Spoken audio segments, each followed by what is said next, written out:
Welcome to my YouTube channel Vikas Sir Accountancy Amritsar.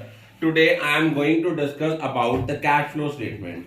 जो cash flow statement है ये क्या होती है? कैश फ्लो स्टेटमेंट एक ऐसी स्टेटमेंट है जो हमें ये बताती है कि पूरे साल में हमने कितना इनफ्लो हुआ, कितना आउटफ्लो हुआ, कैश एंड कैश इक्विवेलेंट्स का।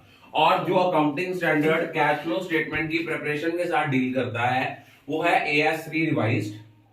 तो इसके अकॉर्डिंगली हम अपनी एक्टिविटीज को 3 पार्ट्स में क्लासिफाई करते हैं: ऑपरेटिंग, इन्वेस्टिंग और फाइनेंसिंग।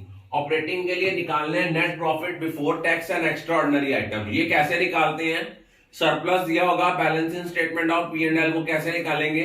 क्लोजिंग बैलेंस में से ओपनिंग बैलेंस माइनस करेंगे, उनमें कोई इंटरिम डिविडेंड होगा वो प्लस करेंगे, प्रपोज डिविडेंड होगा प्रीवियस ईयर का वो ऐड करेंगे, ट्रांसफर टू रिजर्व करेंगे और प्रोविजन फॉर टैक्सेशन मेड जो है वो ऐड करेंगे। प्रोविजन फॉर टैक्सेशन मेड कौन सा होता है? अगर हमें करंट ईयर का balance as well as previous year का बैलेंस दिया हुआ है तो करंट ईयर के बैलेंस को हम प्रोविजन फॉर टैक्सेशन मेड मानेंगे। लेकिन अगर हमें प्रोविजन फॉर टैक्सेशन की कोई एडजस्टमेंट गिवन है ओपनिंग क्लोजिंग बैलेंस के साथ साथ, या तो हमें टैक्स पेड गिवन है या हमें provision made during the year given है, तो हम लोग अकाउंट से बना के निकालेंगे कि कितनी provision made during the year I है, वो कंसिडर करेंगे। उसके बाद कोई एक्स्ट्रा ऑर्डिनरी आइटम जिसको हमने डेबिट किया है एज एन एक्सपेंस वो हम ऐड बैक करेंगे, like loss due to fire, loss due to earthquake, refund of tax minus होगा, कोई एक्स्ट्रा ऑर्डिनरी आइटम जो क्रेडिट की है वो माइनस होगी।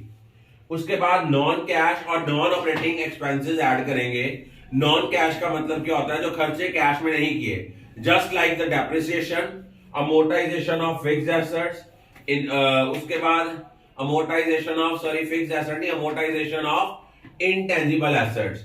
कोई गुडविल राइट ऑफ की है उसके लिए हम इसको यूज करेंगे। Loss on sale of asset है, इंटरेस्ट ऑन डिबेंचर है, इंटरेस्ट ऑन मॉर्गेज लोन है। और नॉन ऑपरेटिंग इनकम माइनस करेंगे, for example dividend received, interest received, या हमारा कोई gain on sale of asset है। ये जो आएगा ये आएगा operating profit before working capital changes. इनमें अगर करंट एसेट का इंक्रीज हो रहा है वो माइनस है, करंट एसेट का डिक्रीज हो रहा है तो वो प्लस है। करंट एसेट्स में हम सारे करंट एसेट्स लेंगे, कैश और कैश इक्विवेलेंट्स और करंट इन्वेस्टमेंट्स नहीं लेंगे। करंट लायबिलिटी का इंक्रीज होगा तो प्लस, डिक्रीज होगा तो माइनस। करंट लायबिलिटी में सारी करंट लायबिलिटीज लेंगे except cash, credit and bank overdraft. ये आ गया कैश जनरेटेड फ्रॉम ऑपरेशंस। यहां से टैक्सेस पेड माइनस करेंगे। अगर तो नेट बैलेंस पॉजिटिव आएगा तो हमारा cash flow from operating activity होगा, otherwise cash used in operating activity होगा। I think all of you are clear about it.